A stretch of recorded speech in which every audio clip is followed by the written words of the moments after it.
हाय, मेरा नाम डॉक्टर अपर्णा रावत है और मैं दिल्ली बेस्ड स्किन स्पेशलिस्ट हूँ। आज जिस टॉपिक के बारे में हम बात करेंगे वो है कुछ ऐसे कॉमन बैक्टीरियल और फंगल इन्फेक्शन जो कि यूजुअली हमें जेनिटल्स या प्राइवेट एरिया में आकर होते हैं। इस बारे में बात करना इसलिए भी ज़रूरी है क्योंकि अभी भी कुछ पॉपुलेशन ऐसी है जो इसके बारे में बात करने में या डॉक्टर को कंसल्ट करने में काफ़ी हेजिटेट करती है। और हम में से बहुत सारे पेशेंट को पास में ये सब इन्फेक्शंस हुए भी होंगे, पर उसके बारे में हम ज़्यादा अवेयर नहीं होते। सबसे पहला इन्फेक्शन जिसके बारे में हम बात करेंगे वो है टीनिया क्रूरिस, इसे कॉमनली जॉक इच भी बोला जाता है। ये जेनिटल, इनर थाई और बटक का फंगल इन्फेक्शन होता है। और हमारी ओपीडी प्रैक्टिसेस में फंगल इन्फेक्शन के केसेस बहुत ज़्यादा भी आते हैं क्योंकि जिस कंट्री में हम रहते हैं वहाँ की काफ़ी सारी स्टेट्स में हॉट और ह्यूमिड क्लाइमेट बहुत लंबे टाइम के लिए आता है। और इसके अलावा फंगल इन्फेक्शन रेनी सीजन में भी बहुत कॉमनली होता है। ये होता कैसे है? जब भी हमें स्वेटिंग होती है या पसीना आता है तो हमारे सरफेस पे एक मॉइस्चर की लेयर डिपॉजिट हो जाती है, which is the perfect bed for the fungus to grow. और ऐसी कंडीशन में हमें इन एरियाज में फंगल इन्फेक्शन बहुत कॉमनली हो जाते हैं। ये दिखने में बिल्कुल रिंग शेप्ड रैश होता है जिसकी आउटर बाउंड्री बहुत ज़्यादा रेड, इन्फ्लेम्ड, रेज्ड और स्वॉलन होती है। जनरली जिन पेशेंट्स को टीनिया क्रूरिस होता है वो बहुत ज़्यादा ईचिंग की कंप्लेन करते हैं। ये ईचिंग मॉर्निंग में कई पेशेंट्स को बहुत ज़्यादा होती है, ऑफिस आवर्स में, which can be really embarrassing at times, या फिर रात को सोते टाइम, जो कि स्लीप पैटर्न को हमारे डिस्टर्ब करता है। तो tinea cruris generally diabetic patients में ज़्यादा देखा जाता है, ओबेस पेशेंट में, या जिनको स्वेटिंग की टेंडेंसी बहुत ज़्यादा होती है। और फंगल इन्फेक्शन कॉन्टैजियस भी होता है, मतलब ये एक से दूसरे को भी हो सकता है। ऐसी कंडीशन में आपने कैसे अपनी तरफ से प्रिवेंशन रखना है? सबसे पहले तो लूज कॉटन या लिनन क्लोथ्स पहने ताकि आपका मॉइस्चर ट्रैप ना हो। इसके अलावा हाइजीन मेंटेन करना इज़ वेरी इंपॉर्टेंट। अगर आपको स्वेटिंग होती है या स्वेटिंग की टेंडेंसी है तो दोनों टाइम अच्छे से शावर लें, अपने एरियाज को ड्राई रखें और क्लीन रखें। इसके अलावा प्लीज़ सेल्फ मेडिकेट ना करें क्योंकि हमारे पास जब भी टीनिया क्रूरिस के पेशेंट आते हैं तो इनिशियली वो पहले केमिस्ट के पास जाते हैं और उनको अपने सिम्टम्स बता के मेडिसिन लेते हैं। तो फार्मासिस्ट आपको कुछ ऐसी क्रीम्स देते हैं जिनमें स्टेरॉइड प्रिपरेशंस होती हैं, जैसे कि मोमेटासोन, क्लोबेटासोल, बेक्लोमिथासोन और बेटामिथासोन। अगर आप स्टेरॉइड्स फंगल इन्फेक्शन पे लगाते हो तो एक दो दिन के लिए आपको ईचिंग से और इन्फ्लेमेशन से तो कंट्रोल हो जाता है, वो कंडीशंस आपकी कंट्रोल हो जाती हैं, बट फंगल इन्फेक्शन बहुत ज़्यादा वर्स्ट होके रियाकर होता है। तो प्लीज़ फंगल इन्फेक्शंस में they you can not use steroids at all. इसके अलावा कई पेशेंट्स कोकोनट ऑयल बहुत यूज करते हैं। Now try to understand here, मैंने पिछली वीडियो में बताया था कोकोनट ऑयल एक इमोलिएंट होता है, वो एक मॉइस्चर की लेयर बनाता है। फंगस कहाँ ग्रो करता है? जहाँ मॉइस्चर हो। तो आपका ऑलरेडी वहाँ स्वेटिंग की टेंडेंसी और आप उसके ऊपर और मॉइस्चर ऐड करते हो कोकोनट ऑयल लगा के, जिससे कि फंगस और ग्रो होने लग जाता है। तो ये सब करने से आप अपनी कंडीशन और ज्यादा सिवियर करते हो। तो ऐसी कंडीशन में प्लीज आप डॉक्टर को दिखाएं। और इसके अलावा अपने जितने भी कपड़े हैं उनको रिपीट ना करें। अगर आपको स्वेटिंग होती है वो वॉश कराएं, अपने फैमिली मेंबर्स के अलग और आप अपने अलग वॉश कराएं। उसके अलावा उसको एटलीस्ट 2 to 3 आवर्स सन में एक्सपोज करें क्योंकि that is ideally the natural way of killing fungus. Undergarments भी वॉश करने के बाद उन्हें आयरन करें क्योंकि हाई हीट से फंगस किल हो जाता है। अपने सोप्स बिल्कुल अलग रखें, अपने फैमिली मेंबर्स के सोप अलग रखें। कुछ ऐसे over the counter anti fungal soaps की प्रिपरेशन आती है जिसमें कि कीटोकोनाजोल और क्लोट्रिमाजोल होता है, तो आप उससे नहाएं और आप ही नहाएं, अपने फैमिली मेंबर्स को उससे ना नहाने दें क्योंकि मैंने बताया है कि ये कॉन्टैजियस है। और अगर आप डॉक्टर के पास जाते हैं और इनिशियल स्टेजेस में जाते हो तो ये खाली टॉपिकल एंटी फंगल क्रीम से ही ठीक हो जाता है। मैं यहाँ आपको कुछ मॉलिक्यूल्स के नाम बताऊंगी, जैसे कि clotrimazole, luliconazole, eberconazole, terbinafine, ketoconazole. ये सब एंटी फंगल टॉपिकल एजेंट्स होते हैं जिन्हें लगाने से आपका फंगस बिल्कुल खत्म हो सकता है। बट इसी जगह अगर आप बहुत सिवियर कंडीशन में डॉक्टर को कंसल्ट करते हैं तो टॉपिकल एंटी फंगल क्रीम्स के साथ साथ ओरल एंटी फंगल टैबलेट्स या कैप्सूल्स भी देनी पड़ती है, जैसे कि टर्बिनाफाइन, फ्लूकोनाजोल, इट्रोकोनाजोल, कीटोकोनाजोल।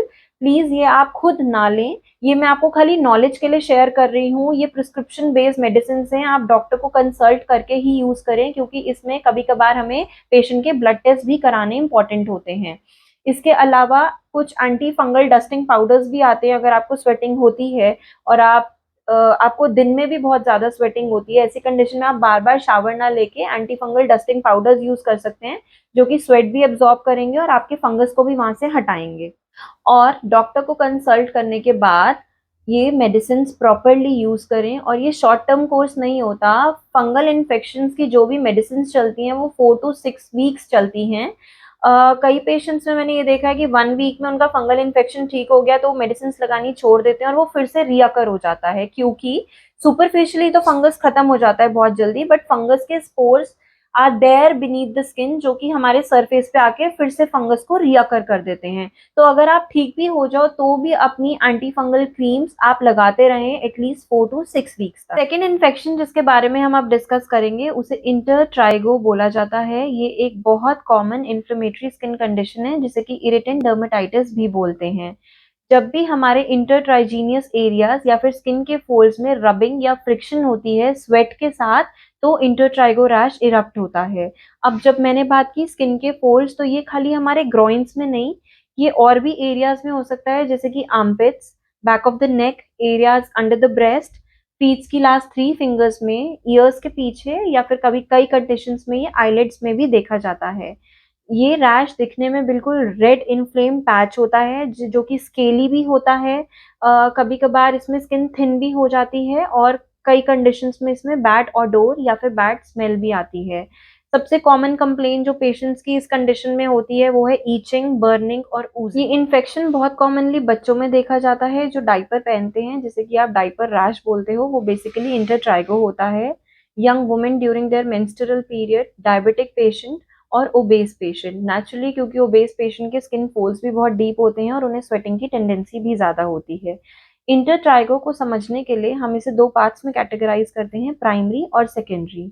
प्राइमरी बेसिकली आपने वॉक किया फॉर एग्जाम्पल या रनिंग की, आपके स्किन फोल्स में फ्रिक्शन कॉज हुआ और वो रैश इरप्ट हो गया, इसे प्राइमरी इंटरट्राइगो बोला जाता है।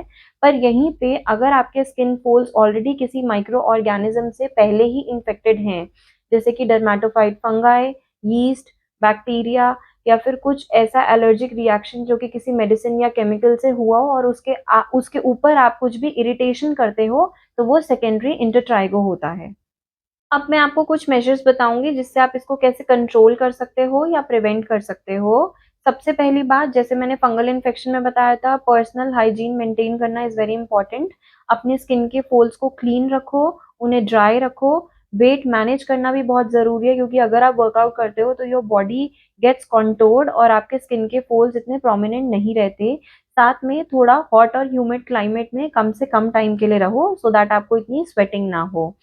अगर आप डॉक्टर के पास जाते हैं तो इसका ट्रीटमेंट डिपेंड करता है प्राइमरी और सेकेंडरी इंटरट्राइगो में। अगर आपको प्राइमरी इंटरट्राइगो है, मतलब कि बस एक रैश इरप्ट हुआ हुआ है, तो उस कंडीशन में कुछ short term topical steroidal creams calamine lotion के साथ दी जाती हैं, जिसमें कि आपका इनिशियली इन्फ्लेमेशन और रेडनेस बिल्कुल कंट्रोल हो जाता है और आपको ईचिंग नहीं होती। साथ ही साथ ऐसी कंडीशन में जिंक ऑक्साइड की ऑइंटमेंट्स भी प्रिस्क्राइब की जाती हैं, जिसमें कि एंटीऑक्सीडेंट और एंटीबैक्टीरियल एक्शन होता है, जिससे कि आपका इंटरट्राइगो बहुत जल्दी हील हो जाता है। पर अगर आप सेकेंडरी इंटरट्राइगो की कंडीशन में डॉक्टर को विजिट करते हैं, तो सबसे पहले तो एक विजुअल डायग्नोसिस किया जाता है, ये देखने के लिए आप कौन से माइक्रो ऑर्गेनिज्म से इन्फेक्टेड हो। उसके बाद अगर आपको फंगल इन्फेक्शन इनिशियल स्टेज पे है, तो फंगल इन्फेक्शन पहले ट्रीट किया जाता है, उसके बाद इंटरट्राइगो। या इसी जगह अगर आपको बैक्टीरियल इन्फेक्शन है तो कुछ एंटीबैक्टीरियल ऑइंटमेंट या मेडिकेशन से वो ठीक किया जाता है और फिर इंटरट्राइगो भी कंट्रोल हो जाता है। थर्ड इन्फेक्शन जिसके बारे में हम डिस्कस करेंगे उसे कहते हैं जेनाइटल फॉलिकुलाइटिस इन्फेक्शन। ये एक टाइप का बैक्टीरियल इन्फेक्शन है जिसमें कि आपका जो हेयर फॉलिकल होता है वो इन्फेक्ट हो जाता है बैक्टीरिया से। स्टडीज में देखा गया है एक मेजर बैक्टीरिया जो कि रिस्पॉन्सिबल है फॉलिकुलाइटिस इन्फेक्शन के लिए, उसका नाम है स्टैफिलोकोकस ऑरियस। इस कंडीशन में आपकी स्किन में आपके हेयर फॉलिकल के साथ छोटे छोटे बम्स, रेड कलर के बम्स होते हैं जो कि पेशेंट्स को इरिटेट करते हैं। कभी कभार कुछ कंडीशन में ये पेनफुल भी होते हैं। ये होते कैसे हैं? हमारी पूरी बॉडी में हेयर फॉलिकल्स होते हैं और कुछ एरियाज में हेयर फॉलिकल ज्यादा और थिक होते हैं। ऐसी कंडीशन में हमारी हेयर ग्रोथ भी ज़्यादा आती है, तो हम कुछ हेयर रिमूवल मेथड्स करते हैं जैसे कि वैक्सिंग, शेविंग या प्लकिंग। ये करने से we are actually extracting the hair from the follicle और फॉलिकल एम्प्टी हो जाता है। तो एम्प्टी फॉलिकल में बैक्टीरिया बहुत ईजिली ट्रैवल करके ट्रैप हो जाता है और वहाँ पे इन्फ्लेमेशन क्रिएट करनी स्टार्ट कर देता है। Second reason tight fitted cloth पहनने से भी होता है, क्योंकि आपके स्किन और क्लॉथ में फ्रिक्शन होती है और बैक्टीरिया बहुत ईजिली हेयर फॉलिकल में ट्रैप हो जाता है।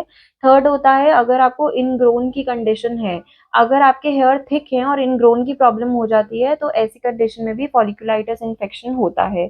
इसका प्रिवेंशन क्या है? मेजरली तो ये हेयर रिमूवल मेथड्स की वजह से होता है। तो ऐसी कंडीशन में हम इसे बिल्कुल खत्म नहीं कर सकते, we can only prevent it. कुछ ऐसे एंटी बैक्टीरियल सॉल्यूशंस आते हैं, जैसे कि बहुत कॉमनली बीटाडिन हो गया, उसे आप इस मेथड से पहले, एक दिन पहले और एक दिन बाद एटलीस्ट हाफ एन आवर के लिए लगा सकते हैं, ताकि वहां से बैक्टीरिया बहुत लिमिटेड हो जाए। दूसरा, ये सब करने के बाद आप कुछ ऐसी एंटी बैक्टीरियल क्रीम्स लगा सकते हैं, जैसे कि म्यूपिरोसिन। इसको लगाने से भी फॉलिकुलाइटिस इन्फेक्शन या तो बहुत कम होता है या प्रिवेंट हो जाता है। बट एक बार लगाने से ऐसा नहीं है कि आपको नेक्स्ट टाइम ये कभी होगा ही नहीं। We can only prevent it to some extent. अगर हेयर फॉलिकुलाइटिस इन्फेक्शन को परमानेंटली खत्म करना है, तो इसका एक ही सॉल्यूशन है, laser hair reduction method. Yes, you heard me right.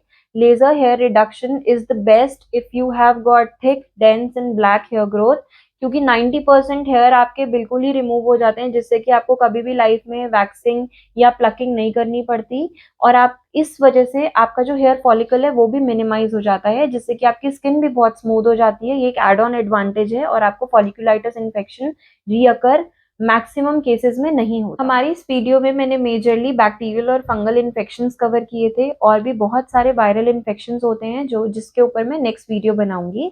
इस वीडियो में मैंने डिस्क्रिप्शन के साथ साथ आपको कुछ विजुअल इमेजेस भी दिखाई थी, जिससे कि आप रिलेट कर सके कि आप कौन से इन्फेक्शन के ज़्यादा प्रोन है या आपको कौन सा यूजुअली इन्फेक्शन होता है, ताकि आप बिल्कुल इनिशियल स्टेजेस में ही डॉक्टर को कंसल्ट करें और इसे जल्दी ठीक करें। कुछ कंडीशंस में अगर इसे अनट्रीटेड छोड़ा जाए तो परमानेंट स्कारिंग भी हो जाती है, वो सिचुएशन भी ऐसी कंडीशन में अवॉइड हो सकती है। Thank you.